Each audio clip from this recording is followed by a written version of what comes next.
Hello everyone, আমি হচ্ছি তোমাদের ইয়োর স্নেহা, একজন বিএসসি নার্সিং এর স্টুডেন্ট।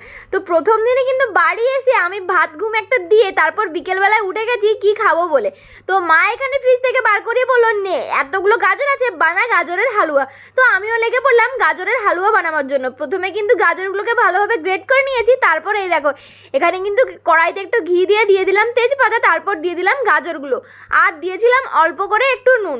তারপর ভালোভাবে ঢাকনাটা দিয়ে গাজরগুলো সেদ্ধ হতে দিয়ে দিয়েছিলাম। তারপর এখানে দিয়ে দিলাম আরও একটু অল্প করে নুন।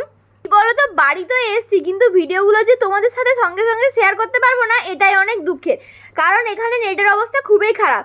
আর এই দেখো কথা বলতে বলতে গাজরগুলো আমার সেদ্ধ হয়ে গেছে। তারপরে দিয়ে দিলাম কিন্তু দুধটা দিয়ে দেওয়ার পর দিয়ে দিলাম চিনি। আর চিনি কিন্তু অল্প খাওয়াই ভালো মনে হয় আমার। যাই হোক, বেশি মিষ্টি জিনিস কিন্তু আমার একদমই পছন্দ নয়। আর তোমাদের কার কার মিষ্টি খেতে ভালো লাগে তারা কিন্তু অবশ্যই কমেন্ট করে জানিও। আর এই দেখো গাজরের হালুয়া কিন্তু আমাদের একদম রেডি।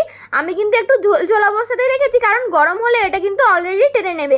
আর আমি কিন্তু গরম গরম অবস্থাতে একটু নিয়ে নিলাম টেস্ট করে দেখার জন্য। আর খেতে কিন্তু দারুণ হয়েছিল, কি আর বলবো আমার হাতের রান্নার কথা। তো ভিডিওটি ছিল এই পর্যন্ত, কেমন লাগলো জানিও। বাই।